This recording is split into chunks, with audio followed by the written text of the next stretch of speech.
Start करने जा रहे हैं फ्लिप फ्लॉप।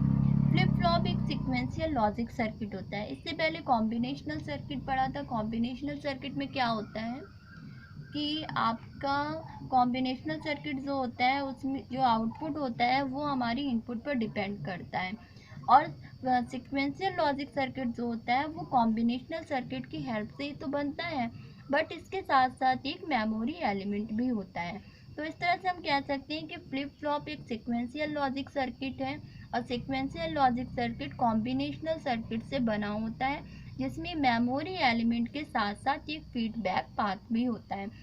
इस कहने का मतलब ये है कि मेमोरी एलिमेंट का कुछ पार्ट जो होता है वो हमारा इनपुट पर दिया जाता है, तो ये होता है।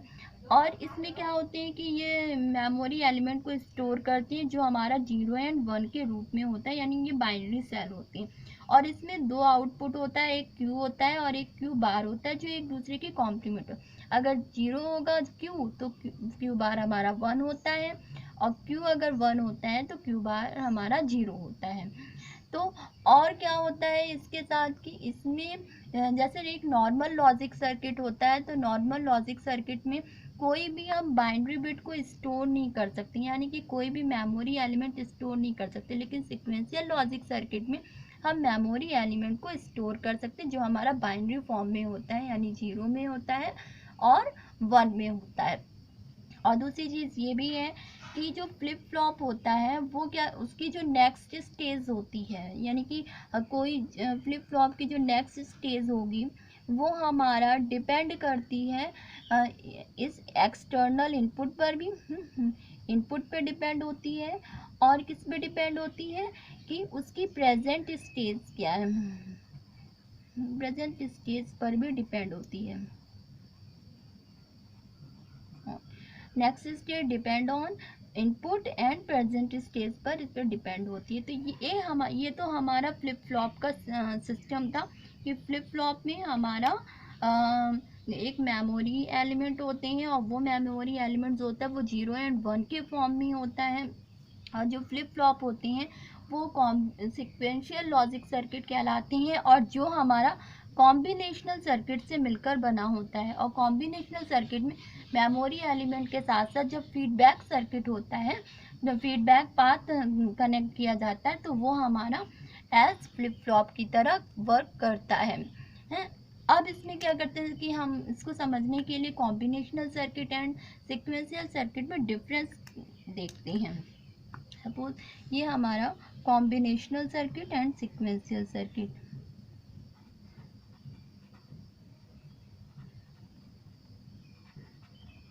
कॉम्बिनेशनल सर्किट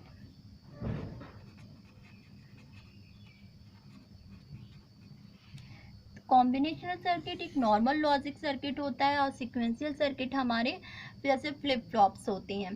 तो फर्स्ट पॉइंट ये है कि जो हमारा फर्स्ट पॉइंट ये है कि कॉम्बिनेशनल सर्किट में आउटपुट जो होती है वो केवल इनपुट पर डिपेंड होती है। आउटपुट जो होती है वो हमारी डिपेंड होती है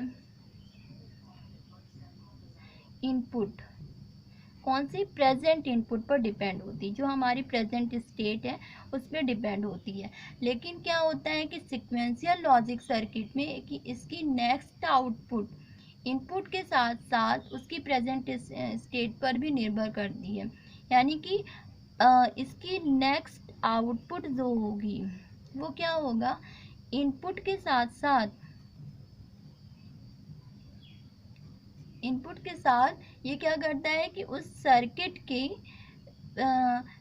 प्रेजेंट स्टेट पर भी डिपेंड होता है, प्रेजेंट स्टेट पर भी डिपेंड करती है। हाँ, तो ये चीज़ होगी, यानी कि ये केवल इनपुट की प्रेजेंट स्टेट पर निर्भर करती है। ये इनपुट भी रहेगा और प्रेजेंट स्टेट क्या है, यानी कि जो हमारा मेमोरी एलिमेंट स्टोर है उस पर भी डिपेंड करता है।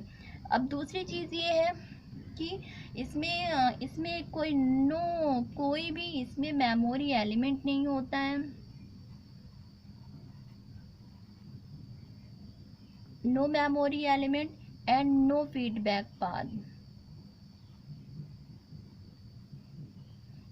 इसमें कोई भी मेमोरी एलिमेंट नहीं होता है और कोई भी फीडबैक पाथ नहीं होता है। और सिक्वेंशियल सर्किट में देखिए मेमोरी एलिमेंट भी होता है और क्या होता है कि फीडबैक पाथ भी होता है।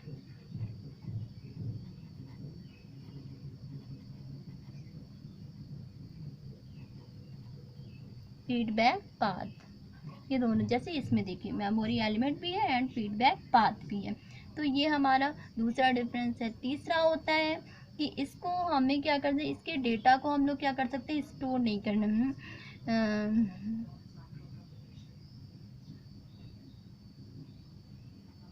Never can store. इसके डेटा को कभी भी हम स्टोर नहीं किया जा सकता। और ये क्या करते हैं, इसमें हम इसको क्या कर सकते हैं कि इसके डेटा को हम लोग स्टोर कर सकते हैं। और दूसरा इसमें क्या होता है कि इसमें कोई भी आपका हमारा जो इसके अंदर हमारे आते हैं वो हमारे गेट आते हैं, डिकोडर आता है, एनकोडर आता है, मल्टीप्लेक्सर आता है। ये हमारे कॉम्बिनेशनल सर्किट होती हैं। और हमारे सिक्वेंशियल सर्किट कौन कौन से होती हैं, जैसे रजिस्टर है और काउंटर है एंड हमारे जितने भी फ्लिप फ्लॉप्स हैं ये हमारे सारे सिक्वेंशियल लॉजिक सर्किट होती हैं। तो ये तो हमारा जनरल इंट्रोडक्शन था फ्लिप फ्लॉप का। और नेक्स्ट में हम लोग पढ़ेंगे आरएस फ्लिप फ्लॉप के बारे में।